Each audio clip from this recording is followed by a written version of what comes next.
Polynomial chapter का 2.1 complete करने के बाद एनसीईआरटी बुक के आज हम 2.2 के क्वेश्चंस करेंगे। 2.1 हमने पहले पिछली वीडियो में कर लिया था, तो अगर आपने वो वीडियो नहीं देखी तो पहले आप उसे देख लें। और 2.2 का फर्स्ट क्वेश्चन है, find the zeros of the polynomial following quadratic polynomial and verify the relationship between the zeros and their coefficient. तो क्या करना है, आपको जीरोज फाइंड करने हैं इस क्वाड्रेटिक पॉलिनोमियल के। उसके बाद इनके बीच में रिलेशनशिप को भी, जीरोज के बीच में जो रिलेशनशिप है वो आपको बताना है, वेरीफाई करना है। ओके, तो देखते हैं। सबसे पहले इसके जीरोज फाइंड करने के लिए, जीरोज का मतलब एक ऐसी वैल्यू जिससे ये पूरी की पूरी कंडीशन जीरो बन जाए। तो वो क्या हो सकते हैं, वो इसके फैक्टर हो सकते हैं। तो इसका फैक्टर आपको सबसे पहले करना पड़ेगा। फैक्टराइजेशन आपने गुणनखंड जो है वो 8th में भी और 9th में भी सीखा है कि एक्स स्क्वायर का जो कोफिशिएंट होता है इसको और कांस्टेंट टर्म को मल्टीप्लाई करके स्प्लिटिंग मेथड जो बोलते हैं, स्प्लिट करते हैं मिडिल टर्म को, वो उससे आपको जीरोज निकालने पड़ेंगे। तो इसको सॉल्व करोगे तो ये कितना होगा, 8x स्क्वायर। और जब इसका फैक्टर बनाओगे तो क्या बन जाएगा, x square minus 4x plus 2x minus 8। इसमें क्या होता है, फर्स्ट टर्म और लास्ट टर्म तो एज इट इज़ सेम रहता है। मिडिल टर्म को स्प्लिट इस तरीके से करना होता है कि ये कंडीशन भी आ जाए। देखो अब ये माइनस था, यहाँ पे मैंने क्या लगाया, प्लस। अगर मैं यहाँ माइनस लगाता तो 4x और 2x कितना हो जाता है, 6x। तो 6 तो नहीं चाहिए हमें कितना चाहिए, 2x। तो इसलिए साइन ये अपने ऊपर डिपेंड करता है कि हमें क्वेश्चन के अकॉर्डिंग क्या साइन चाहिए। ओके, ये अपनी मर्जी से लगाना होता है, बाकी सारे sign as it is question के रहेंगे। अब इसके अकॉर्डिंग देखो, इन दोनों को सॉल्व करें, माइनस प्लस तो ये माइनस का 2x भी आ जाएगा। और जब इसको मल्टीप्लाई करेंगे तो 8x स्क्वायर, और देखो इसको और इसको मल्टीप्लाई करते तो भी कितना आता, 8x स्क्वायर। तो ऐसे हम स्प्लिट करके इसे फैक्टराइजेशन बनाते हैं। अभी क्या इन दोनों में कॉमन लेंगे, इस पार्ट में और फिर इन दोनों पार्ट में कॉमन। इसमें क्या कॉमन आएगा, x कॉमन आ जाएगा तो x माइनस 4 बचेगा। x कॉमन आ गया तो x से x को मल्टीप्लाई करेंगे तभी तो x स्क्वायर होता है, और x से 4 को करेंगे तो 4x। इसमें 2 कॉमन आ जाएगा तो x माइनस 4 बचेगा, क्योंकि 2 को x से करेंगे तो 2x और 2 को 4 से करेंगे तो 8। बिल्कुल आराम से एक एक करके स्टेप वाइज बताऊँगा सारी चीज़, ताकि आपको जो नहीं भी क्लियर है वो क्लियर हो जाए। अब देखो, ये अगर फैक्टराइजेशन जो किया, ये दोनों कंडीशन अगर सेम है तो आपका फैक्टराइजेशन सही है, और ये सेम नहीं तो गलत है। तो एक बार तो वो लिखते हैं जो आपने कॉमन लिया हुआ है x+2, और एक बार वो जो दोनों में सेम था। ओके, अब जीरोज निकालने के लिए x+2 = 0 लिखोगे आप, तो x की वैल्यू कितनी आएगी, -2। वैसे दूसरे केस को भी सॉल्व करोगे, x - 4 = 0, तो x की वैल्यू 4। ये दो जीरोज हो गए इस इक्वेशन के, यानी कि दो ऐसी वैल्यू जिसको x की जगह अगर आप पुट कर दो, x की जगह इसका मान रख दो, तो ये इक्वेशन को, इस पूरे एक्सप्रेशन को, पूरे पॉलिनोमियल को जीरो बना देगा। इसीलिए इसको जीरोज बोला जाता है हिंदी में, शून्यक। क्लियर है।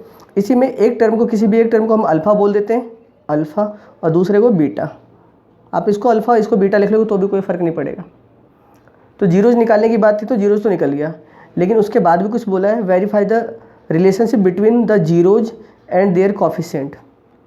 अब वेरिफिकेशन करना है, तो वेरिफिकेशन कैसे करेंगे वो इधर करते हैं।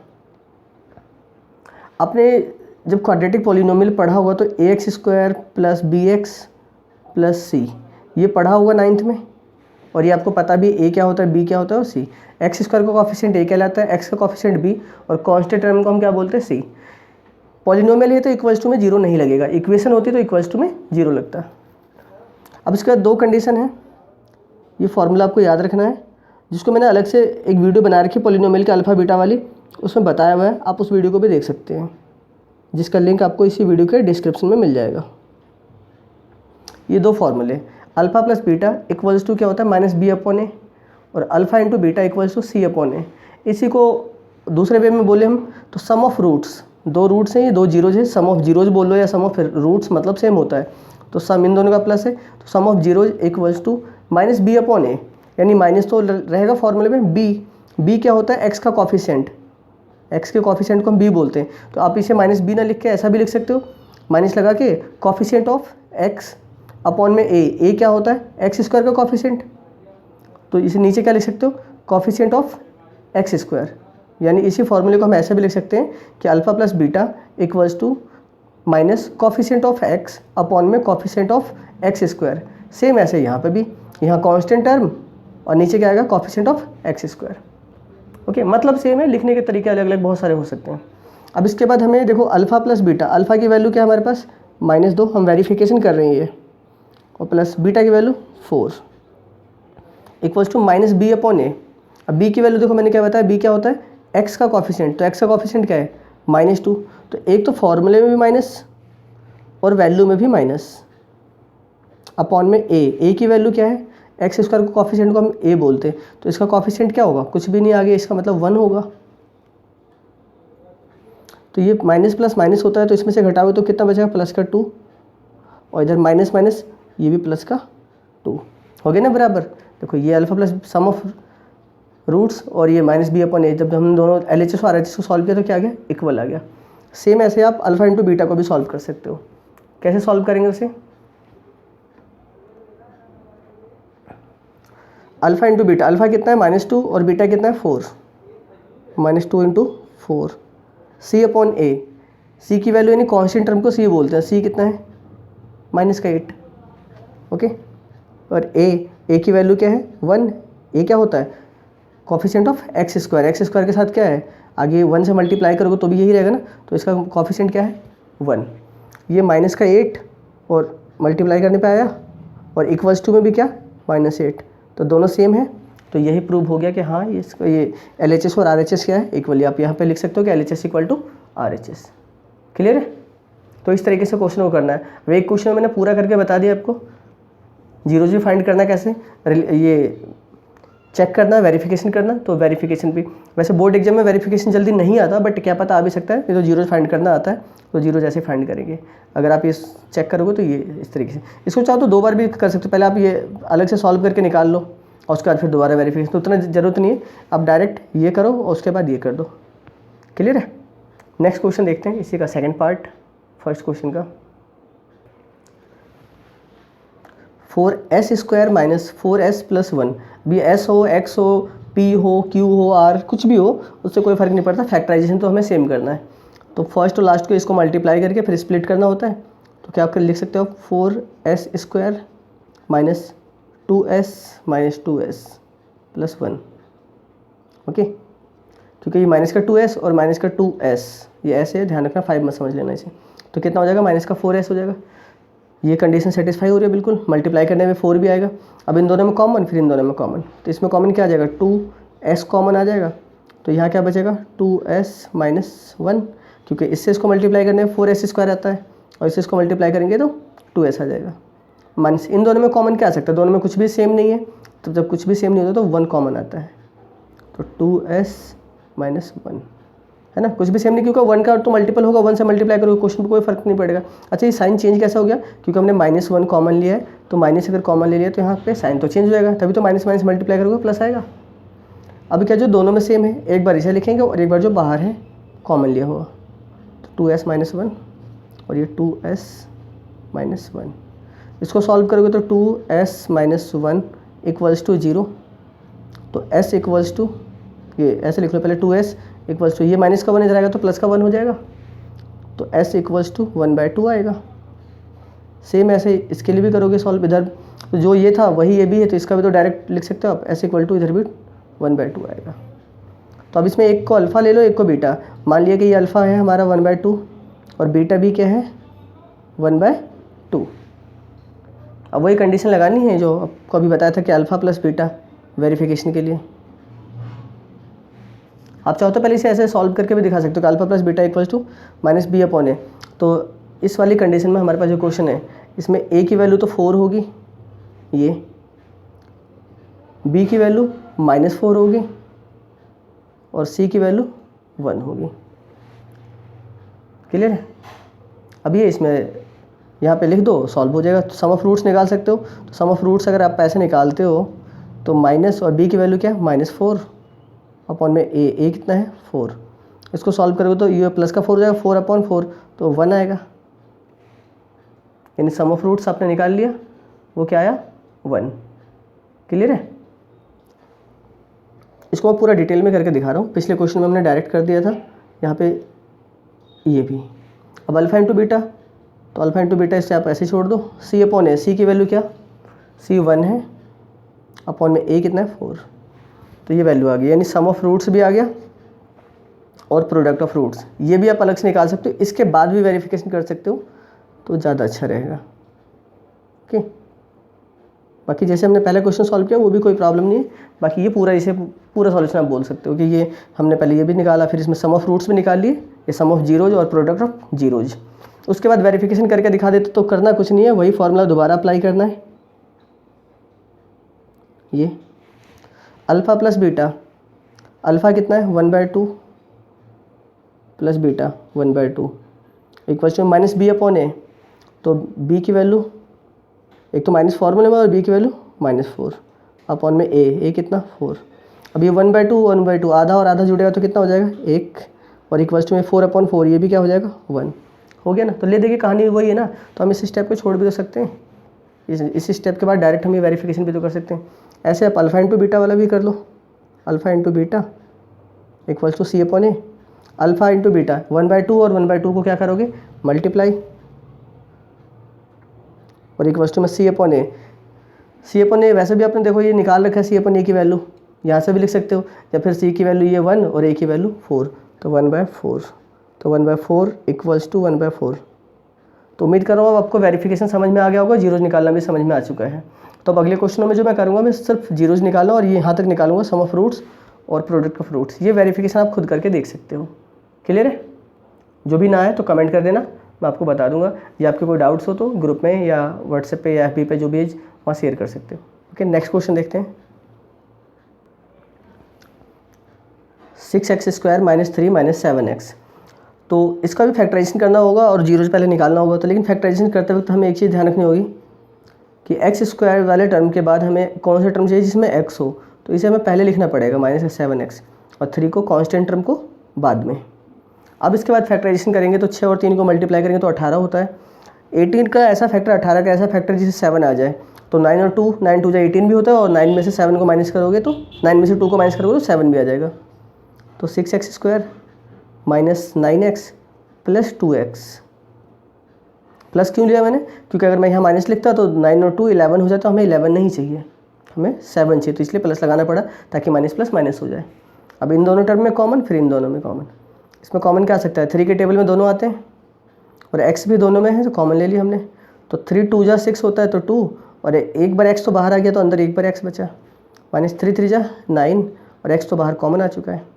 प्लस इन दोनों में कुछ भी कॉमन नहीं आ रहा तो 1 लिखेंगे, तो इधर क्या बचेगा 2x - 3। यहाँ पे साइन चेंज नहीं होगा क्योंकि यहाँ पे जो हमने लिया ये प्लस का 1 लिया है, अगर माइनस लिया होता तो साइन चेंज होता। क्लियर है? उसके बाद इन दोनों टर्म को एक बार लिखेंगे और एक बार जो दोनों में सेम था। तो अगर जीरोज निकालोगे इसको सॉल्व करके 3x + 1 equals to zeros, 3x equals to -1, तो x इक्वल्स टू -1/3। क्लियर होगा? ये तो पता है, ये प्लस का 1 इधर आके माइनस हो गया, फिर ये बटे में चला गया। सेम ऐसे इस जीरोज को भी सॉल्व करोगे तो 2x - 3 equals to 0, 2x equals to 3 हो जाएगा, ये माइनस का था तो इक्वल्स टू के बाद जाके प्लस का, तो x इक्वल्स टू 3/2। तो एक को अल्फ़ा मान लो, एक को बीटा, तो अल्फ़ा क्या हो गया -1/3 और बीटा क्या हो गया 3/2। ये अल्फ़ा बीटा यही जीरोज कहलाते हैं इसके। ओके, क्लियर है? अब इसमें इसका रिलेशनशिप चेक कर लेते हैं। वेरिफिकेशन है, रिलेशनशिप। वेरिफिकेशन आपको मैंने बता दिया, अब आप लोग खुद करोगे उसे। कोई डाउट होगा तो बता देना, होगा ना तो नहीं चाहिए बिल्कुल। 2 क्वेश्चन मैंने इसलिए करके दिखाएं। Sum of roots alpha plus beta, alpha और बीटा इन दोनों को जोड़ दो, या पहले ऐसे आप निकाल लो डायरेक्ट, वो तो वेरिफिकेशन हो जाएगा। तो -b/a। अब इसमें इस कंडीशन में इसको देखना, ध्यान रखना, यहाँ से मत देखना b और a, इसको देखना है। तो b जो होता है वो क्या होता है x का कॉफिशिएंट, तो कितना हो जाएगा माइनस, फॉर्मूले में भी है और यहाँ भी माइनस। a की वैल्यू, a क्या होता है x² का कॉफिशिएंट, वो कितना है 6, तो ये प्लस का 7/6 हो जाएगा। ये क्या आ गया सम ऑफ रूट्स या सम ऑफ जीरोज। अब प्रोडक्ट ऑफ जीरोज या प्रोडक्ट ऑफ रूट्स क्या होता है c/a। c की वैल्यू क्या, जो कांस्टेंट टर्म होती है -3 अपॉन में a कितना 6, इसको सॉल्व करोगे तो -1/2। क्लियर है? तो इतना आपको पेपर में बोर्ड एग्जाम में इतना ही सॉल्व करना आता है मोस्टली। वेरिफिकेशन बहुत ही कम पूछा गया, शायद ही कभी आया हो तो ना आया हो या ना आया हो, मुझे याद भी नहीं है, वेरिफिकेशन नहीं आता। तो इतना सॉल्यूशन एक्चुअल में इस क्वेश्चन का आपको करना है। इसके बाद वेरिफिकेशन अगर आपको करना भी है तो इसी फॉर्मूले को दोबारा लिखो जैसे मैंने बताया। इसमें अल्फ़ा बीटा की वैल्यू रख दो और equals to minus B upon A, तो माइनस बी और ए की वैल्यू रख दो, दोनों साइड बराबर हो जाएंगे। फिर वैसे ही alpha into beta C upon A, तो अल्फ़ा इंटू बीटा और इक्वल्स टू में सी अपॉन ए, सी की वैल्यू ये और ए की वैल्यू ये रख दो। LHS RHS बराबर आएंगे तो वही वेरिफिकेशन कहलाएगा कि आपका सॉल्यूशन सही है। ओके, नेक्स्ट क्वेश्चन देखें, इसका फोर्थ पार्ट है 4u² प्लस 8u। तो इसके भी पहले हमें जीरोज निकालने पड़ेंगे। अब इसमें क्या है कि आप कांस्टेंट टर्म तो इसमें है नहीं, तो फिर फैक्टर कैसे करोगे? तो बस ज़्यादा कुछ नहीं करना, इसमें कॉमन ले सकते हो आप। 4u कॉमन आ गया तो यहाँ क्या बचा u प्लस 2, क्योंकि इससे मल्टीप्लाई हो तो 4u² प्लस इससे ये मल्टीप्लाई हो तो 8u आ जाएगा। अब जीरोज निकालना है तो एक बार तो 4u इक्वल्स टू 0, तो u की वैल्यू क्या आ जाएगी 0/4, दैट मीन्स ये क्या हो जाएगा 0। और दूसरी condition u plus 2 equals to 0, तो u इक्वल्स टू क्या हो जाएगा, ये प्लस का 2 जो है इक्वल्स टू के बाद में जाके माइनस का 2 बन जाएगा। तो अल्फ़ा हो गया 0 और बीटा हो गया -2। क्लियर है? इसके बाद रिलेशनशिप चेक कर लेते हैं। तो alpha plus beta equals to minus B upon A होता है। अब इसमें ए की वैल्यू अगर लिखो तो ए कितना होगा 4, बी कितना होगा 8 और सी की वैल्यू कुछ भी नहीं है तो 0। माइनस बी अपॉन ए, माइनस बी की वैल्यू क्या है 8 अपॉन ए, वो कितना है 4। इसको सॉल्व करोगे तो माइनस का 2, तो सम ऑफ रूट्स आ गया या sum of zeros. Alpha into beta निकालोगे वो क्या होता है सी अपॉन ए, सी की वैल्यू क्या है 0 अपॉन ए की वैल्यू 4, इसको डिवाइड करोगे तो क्या आएगा 0, तो ये भी आ गया। ओके, तो इतना सॉल्यूशन है। लेकिन अगर आपका वेरिफिकेशन का मन कर रहा है या वेरिफिकेशन क्वेश्चन बोला गया है तो वेरिफिकेशन करोगे तो कैसे, मैं एक क्वेश्चन में और बता देता हूँ ताकि आपको कोई प्रॉब्लम ना रहे। अल्फ़ा प्लस बीटा, अल्फ़ा की वैल्यू 0, ये वेरिफिकेशन है ध्यान रखना, और बीटा की वैल्यू -2 इक्वल्स टू में बी माइनस बी अपॉन ए, माइनस बी अपॉन ए की वैल्यू आप निकाल चुके हो कितनी -2, तो डायरेक्ट -2 भी लिख सकते हो या फिर इस पार्ट को लिख के और फिर सॉल्व कर सकते हो, बी और ए की वैल्यू यहाँ से लिख के। तो ये हो जाएगा -2 और इधर इसको सॉल्व करने पे क्या आएगा -2। हो गया LHS इक्वल टू RHS। ऐसे ही फिर आप अल्फ़ा इंटू बीटा भी सॉल्व कर सकते, चेक कर सकते हो, वेरीफाई कर सकते हो। सी अपॉन ए, अल्फ़ा की वैल्यू 0, बीटा की वैल्यू -2, सी अपॉन ए की वैल्यू कितनी आई है 0/4, तो इधर वाले पार्ट को भी मल्टीप्लाई करो तो 0 और इक्वल्स टू में इसको डिवाइड करोगे तो भी क्या आएगा 0। तो ये आपका क्या हो गया वेरिफिकेशन। तो अब तो कोई डाउट नहीं होगा, 3 क्वेश्चन में वेरिफिकेशन भी करके बता दिया मैंने आपको और पूरा सॉल्यूशन भी। ओके, समझ में आ रहा होगा बिल्कुल। कमेंट करके ज़रूर बताना कैसा लग रहा है आपको, समझ में आ रहा है या नहीं आ रहा है। 5th पार्ट देखते हैं इसका। 5th पार्ट जो है बहुत इंपॉर्टेंट है, ये एग्जाम में कई बार पूछा गया है इस टाइप का क्वेश्चन। तो अब इसका फैक्टराइजेशन कैसे करेंगे, हम इसके रूट्स कैसे निकालेंगे, जीरोज कैसे निकालेंगे। तो इसको मैं थोड़ा सा दिमाग लगाना, ज़्यादा कुछ नहीं करना। t², इसको हम ऐसे लिख सकते हैं माइनस से हम √15 का स्क्वायर लिख सकते हैं। क्यों? क्योंकि देखो t का स्क्वायर करोगे तो t² आएगा और √15 का स्क्वायर करोगे तो स्क्वायर से रूट कट जाएगा, तो ये कितना आएगा 15। क्वेश्चन पे कोई फ़र्क नहीं पड़ा और हमारा सॉल्यूशन भी हो जाएगा। जैसे मान लो अगर ये लिखा होता है ऐसा t² -3 है ना, ऐसा कोई क्वेश्चन बन जाए तो इसको आप कैसे लिख सकते हो t का होल स्क्वायर माइनस √3 का होल स्क्वायर, हो सकता है ना। तो इस टाइप का अगर नंबर चेंज करके क्वेश्शन बनाना हो तो यहाँ 3, 5 कुछ भी लिख के बनाया जा सकता है, तो उसे आप ऐसे ही सॉल्व करोगे। तो अब ये आइडेंटिटी बन गई a² माइनस b² की। आइडेंटिटी क्या होती है a माइनस बी और a प्लस बी। तो इसको आप क्या लिख सकते हो t माइनस √15 और t प्लस √15। क्लियर है? इसका जीरो निकालोगे, सॉल्व करोगे तो इक्वल्स टू में 0 लगाओगे तो t इक्वल्स टू एक बार तो प्लस का √15 आएगा। इसको जब सॉल्व करोगे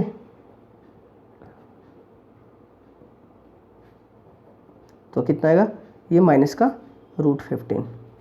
क्लियर है? ये 2 जीरोज आ गए, यानी कि अल्फ़ा कितना हो गया √15 और बीटा कितना हो गया -√15। अगर आप इसे अल्फ़ा लिख दोगे और इसे बीटा लिख दोगे तो भी क्वेश्चन पे कोई फ़र्क नहीं पड़ेगा। अब इसके बाद रिलेशनशिप चेक कर लेते हैं। Alpha plus beta equals to minus B upon A होता है। अब इसमें ए क्या होगा, बी क्या होगा, तो वो क्वेश्चन में हम देख लेते हैं। तो ए क्या लिखोगे, ए की वैल्यू क्या होगी 1, क्योंकि टी स्क्वायर यानी जैसे एक्स स्क्वायर होता है वैसे टी स्क्वायर इसका कोफिशिएंट क्या होगा 1 होगा, इसके आगे 1 का तो मल्टीप्लाई होता है। और बी की वैल्यू क्या होगी, तो बी की वैल्यू होगी 0, बी की वैल्यू 15 मत लिख दे, -15 मत लिख देना क्योंकि ये कांस्टेंट टर्म है। तो सी की वैल्यू होगी -15, कांस्टेंट टर्म जो होगा वो होता है सी। ओके, अगर यहाँ पे जैसे 4 2t 3t ऐसा कुछ लिखा होता तो वो t की वैल्यू यानी b की वैल्यू वो हो जाती है, t का जो कोफिशिएंट होता। क्लियर है, तो ये एक्स स्क्वायर का जो कोफिशिएंट होता है वो ये, तो एक्स स्क्वायर की जगह यहाँ पे टी स्क्वायर है। और जो कांस्टेंट टर्म होता है जिसके साथ ABCD का कोई भी अल्फ़ाबेट नहीं आता वो कांस्टेंट होता है। तो b जब है नहीं तो b कितना लिखोगे आप 0। तो ऊपर तो आप क्या लिख लोगे 0 अपॉन a की वैल्यू क्या 1, तो ये तो क्या आएगा 0 ही आएगा। और अल्फ़ा इंटू बीटा निकालोगे तो क्या होता है c अपॉन ए, c की वैल्यू -15 और a की वैल्यू 1, तो सॉल्व करने पे कितना आएगा -15 आएगा। क्लियर है, तो उम्मीद करता हूँ समझ में आ रहा होगा ये। अब वेरिफिकेशन अगर आपको करना है तो फिर ये दोबारा यही आइडेंटिटी आप लगाओगे और ये दोनों आइडेंटिटी यहाँ पे अल्फ़ा बीटा की वैल्यू रख दोगे, अल्फ़ा बीटा और एक क्वेश्चन में -b अपॉन ए, फिर alpha into beta c upon A, इसकी वैल्यू रख के चेक कर लो, बराबर ही आएगा LHS RHS। खुद से ट्राई करके देखना। ओके, एक और क्वेश्चन कर लेते हैं। 6 क्वेश्चन है इसमें, 6 के 6 हमने यानी फर्स्ट के 6 पार्ट थे, 5 हमने कर लिए, छठा आप कर लेते हैं। और उसके बाद जो सेकंड क्वेश्चन होगा वो नेक्स्ट वीडियो में हम करेंगे, तो हमारा 2.2 भी एक्सरसाइज जो है वो कंप्लीट हो जाएगा। ओके, उसके बाद 2.3 हम स्टार्ट करेंगे। तो इस वीडियो में 2.2 का फर्स्ट क्वेश्चन कंप्लीट और अगली वीडियो में 2.2 का सेकंड क्वेश्चन करेंगे।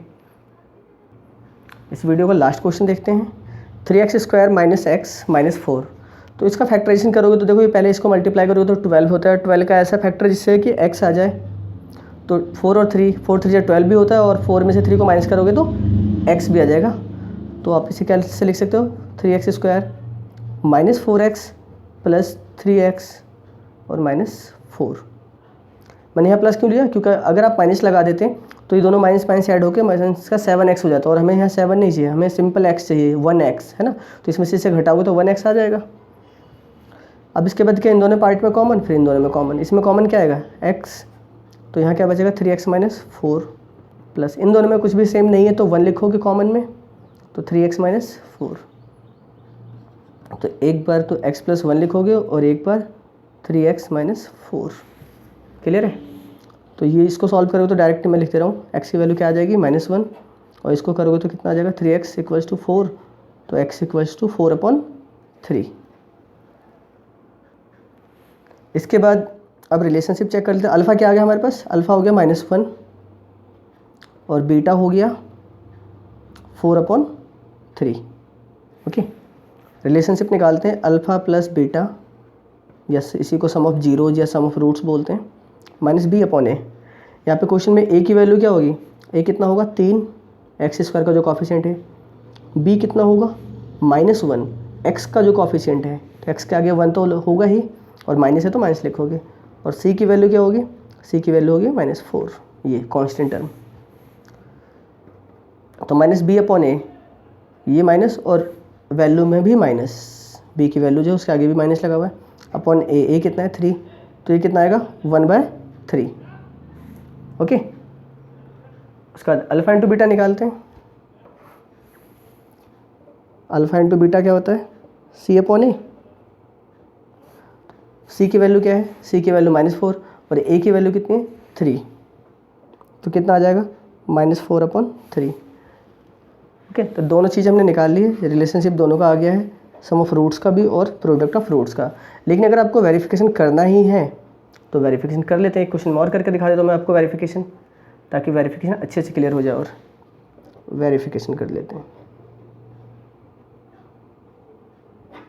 सबसे पहले वही alpha plus beta equals to -b upon A, तो अल्फ़ा प्लस बीटा, अल्फ़ा की वैल्यू -1 प्लस बीटा की value 4/3 equals to -b upon A, तो -b अपॉन ए की वैल्यू आप निकाल चुके हो, तो ये भी डायरेक्ट लिख सकते हो या फिर इस फॉर्म में लिख सकते हो, उसके बाद उसे सॉल्व कर लेना। यहाँ एलसीएम लेके सॉल्व करोगे तो ये आएगा 1/3 और इधर भी ये माइनस माइनस प्लस हो जाएगा तो 1/3 हो गया LHS इक्वल टू RHS। और ऐसे ही फिर आप इस पार्ट को भी सॉल्व कर सकते हो, वेरीफाई कर सकते हो। अल्फ़ा इंटू बीटा C/A होता है अल्फ़ा माइनस का 1 इंटू बीटा 4/3 और C/A की वैल्यू -4/3, तो ये भी -4/3 और इक्वल्स टू में भी -4/3। उम्मीद करता हूँ समझ में आ गया होगा बिल्कुल अच्छे से, पूरा कॉन्सेप्ट क्लियर हो गया। फर्स्ट क्वेश्चन 2.2 का हमारे फर्स्ट क्वेश्चन के सारे पार्ट्स क्लियर हो गए, कंप्लीट हो गए हैं। सेकंड क्वेश्चन नेक्स्ट वीडियो में देखेंगे, तो चैनल से जुड़े रहिए, लगातार बने रहिए, बेल आइकन प्रेस करके रखना ताकि अगली वीडियो की आपको नोटिफिकेशन मिल जाएगी। ओके, और बेल आइकन प्रेस तभी होगा जब सब्सक्राइब करोगे तो। चलो मिलते हैं नेक्स्ट वीडियो में। अगर कुछ समझ नहीं आया तो कमेंट करके ज़रूर बताना, कुछ पूछना हो तो।